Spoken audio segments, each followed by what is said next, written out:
Dear students, फिर से आपका आपके ही चैनल जेड भारती पर हार्दिक स्वागत और अभिनंदन करता हूं। तो दोस्तों, आज के इस सेशन में हम न्यूटन के गति के नियमों पर आधारित 40 ऐसे प्रश्न देखने वाले हैं जो भारत के विभिन्न एग्जामिनेशन में पूछे गए हैं। तो चलिए दोस्तों, समय बिताए बगैर हम अपने सेशन की शुरुआत करते हैं। तो लीजिए, पहला प्रश्न है मेरे दोस्तों, न्यूटन का पहला नियम किस नाम से जाना जाता है? बताइए। Law of motion, law of inertia, law of acceleration, law of action reaction. बताइए। सही ऑप्शन हो जाएगा मेरे दोस्तों, जड़त्व के नियम से जाना जाता है न्यूटन का पहला नियम। चलिए अगला क्वेश्चन देखते हैं हम। दूसरा क्वेश्चन है, न्यूटन के दूसरे नियम से किस भौतिक राशि की परिभाषा मिलती है? बताइए। एसएससी सीरियल 2019 में यह क्वेश्चन पूछा गया है। Velocity, acceleration, force, motion. सही ऑप्शन हो जाएगा मेरे दोस्तों ऑप्शन सी, फोर्स। अगला क्वेश्चन चलते देखते हैं। तीसरा क्वेश्चन है, यदि किसी वस्तु का द्रव्यमान स्थिर हो तो बल किसके समानुपाती होता है? बताइए। वेलोसिटी के, डिस्टेंस के, एक्सीलरेशन के, टाइम के। सही ऑप्शन हो जाएगा मेरे दोस्तों एक्सीलरेशन के। चलिए अगला क्वेश्चन देखते हैं। तीसरा क्वेश्चन है, न्यूटन के दूसरे नियम का गणितीय स्वरूप क्या है? बताइए। सही ऑप्शन हो जाएगा एफ बराबर एम इंटू ए। चलिए अगला क्वेश्चन देखते हैं। यदि बल को दोगुना कर दिया जाए और द्रव्यमान स्थिर रहे तो त्वरण क्या होगा? बताइए। आधा होगा, आधा हो जाएगा, दोगुना हो जाएगा, चार गुना हो जाएगा, शून्य हो जाएगा। सही ऑप्शन है मेरे दोस्तों ऑप्शन बी, डबल हो जाएगा, दोगुना हो जाएगा। चलिए अगला क्वेश्चन देखते हैं। संवेग के परिवर्तन की दर किसके बराबर होती है? बताइए। संवेग के परिवर्तन की दर किसके बराबर होती है? वर्क के, एनर्जी के, फोर्स के, पावर के। सही सही ऑप्शन हो जाएगा option C is the right answer. चलिए अगला क्वेश्चन देखते हैं। क्वेश्चन नंबर 7 है, न्यूटन के तीसरे नियम के अनुसार प्रत्येक क्रिया के लिए क्या जरूरी है? बताइए। समान प्रतिक्रिया, असमान प्रतिक्रिया प्रतिक्रिया, समान एवं विपरीत प्रतिक्रिया। सही ऑप्शन हो जाएगा option C is the right answer, समान एवं विपरीत प्रतिक्रिया हो जाएगा। चलिए अगला क्वेश्चन हम देखते हैं। वेलोसिटी की कार्यप्रणाली किस पर आधारित है? न्यूटन के पहले नियम पर, न्यूटन के दूसरे नियम पर, तीसरे नियम पर, गुरुत्वाकर्षण नियम पर। सही ऑप्शन हो जाएगा option C is the right answer, Newton third law पर आधारित हो जाएगा। चलिए अगला क्वेश्चन देखते हैं। क्वेश्चन नंबर 9 है, जब हम दीवार को धक्का देते हैं और पीछे की ओर बल महसूस करते हैं, ये किसका उदाहरण है? ये क्वेश्चन मेरे दोस्तों एसएससी सीएचएसएल 2018 में पूछा गया। बताइए। सही ऑप्शन हो जाएगा ऑप्शन सी, तीसरे नियम पर आधारित है, न्यूटन थर्ड लॉ पर। चलिए अगला क्वेश्चन देखते हैं। क्वेश्चन नंबर 10 है, क्रिया और प्रतिक्रिया का बल किस पर कार्य करता है? एक ही वस्तु पर, अलग अलग वस्तु पर, केवल गतिशील वस्तु पर, केवल स्थिर वस्तु पर। सही ऑप्शन हो जाएगा ऑप्शन बी, डिफरेंट बॉडीज पर, यानी अलग अलग वस्तुओं पर हो जाएगा। चलिए अगला क्वेश्चन हम देखते हैं। क्वेश्चन नंबर 11 है, नाव से कूदने पर नाव पीछे की ओर जाती है, क्यों? बताइए। जड़त्व के कारण, गुरुत्वाकर्षण के कारण, क्रिया प्रतिक्रिया के कारण, घर्षण के कारण। सही ऑप्शन हो जाएगा एक्शन रिएक्शन के कारण, प्रतिक्रिया प्रतिक्रिया के कारण ऐसा होता है।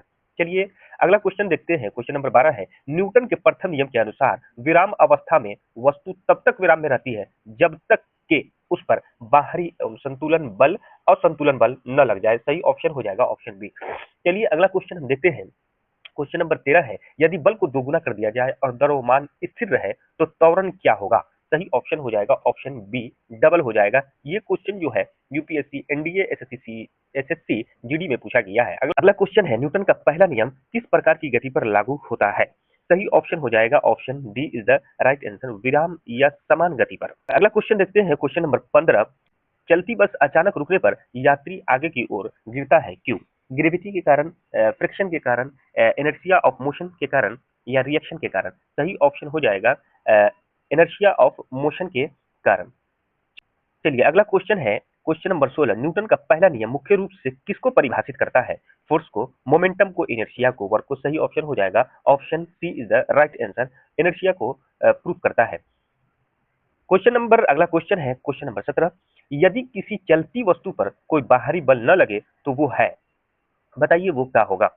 सही ऑप्शन हो जाएगा समान वेग से चलते ही रहेगी, मूव। चलिए अगला क्वेश्चन हम देखते हैं। क्वेश्चन नंबर 18 है, गति का पहला नियम किस वैज्ञानिक ने दिया था? सही ऑप्शन हो जाएगा आइजैक न्यूटन ने दिया था, option see the right answer. चलिए अगला क्वेश्चन देखते हैं। अगला क्वेश्चन 19 है, वस्तु की अवस्था में परिवर्तन का विरोध कहलाता है, क्या कहलाता है? सही ऑप्शन हो जाएगा जड़त्व कहलाता है, option C is the right answer. अगला, गति के जड़त्व का उदाहरण कौन सा है? पत्थर का गिरना, लोहे का पानी में डूबना, बस बस अचानक रुकने पर यात्रियों का आगे की ओर झुक जाना। सही ऑप्शन है option C is the right answer. चलिए अगला क्वेश्चन हम देखते हैं।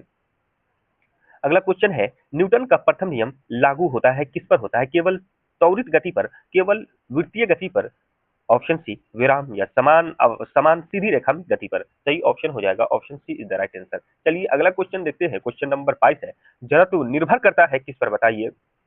स्पीड पर, शेप पर, मास पर, वॉल्यूम पर। सही ऑप्शन हो जाएगा option see the right answer, द्रव्यमान यानी मास पर।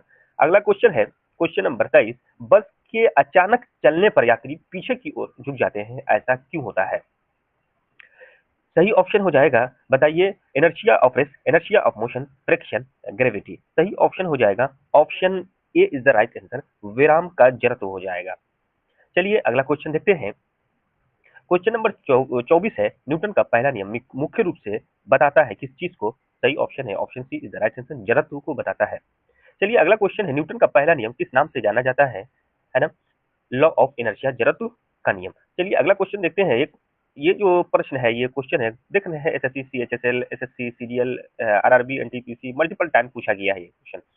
26 नंबर क्वेश्चन है, कोई वस्तु अपनी विराम या समान गति की अवस्था में बनी रहती है जब तक के बाहरी असंतुलन बल न लगे। सही ऑप्शन ऑप्शन बी। चलिए अगला क्वेश्चन देखते हैं। क्वेश्चन नंबर 27 है, वस्तु की अवस्था में परिवर्तन का विरोध करने की प्रतिक्रिया कहलाती है, वो क्या कहलाती है?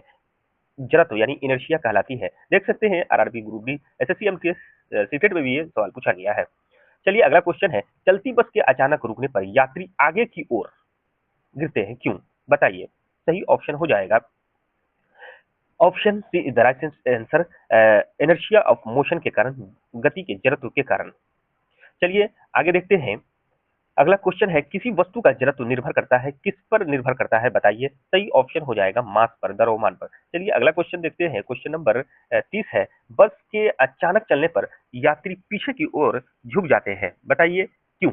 ऑप्शन हो जाएगा option A, inertia of rest के कारण। चलिए अगला क्वेश्चन देखते हैं। यदि किसी चलती वस्तु पर कोई बाहरी बल न लगे तो क्या होगा? बताइए। अपने आप रुक जाएगी, त्वरण करेगी, समान वेग से चलती रहेगी। सही ऑप्शन हो जाएगा समान वेग से वो चलती ही रहेगी अगर कोई बाहरी बल ना लगे तो। चलिए अगला क्वेश्चन देखते हैं। जड़त्व किसका गुण है? केवल चलती वस्तु का, केवल स्थिर वस्तु का, ऑल बॉडीज का, केवल भारी वस्तु का? सही ऑप्शन हो जाएगा option C is the right answer. चलिए अगला क्वेश्चन देखते हैं। क्वेश्चन नंबर 33 है, मेज पर रखी किताब स्थिर रहती है क्योंकि? बताइए। गुरुत्व नहीं है, कोई बाहरी असंतुलन बल नहीं है, मेज धक्का देती है, वायु दाब लगाता है। सही ऑप्शन हो जाएगा option B is the right answer, कोई बाहरी असंतुलन बल नहीं लगता है।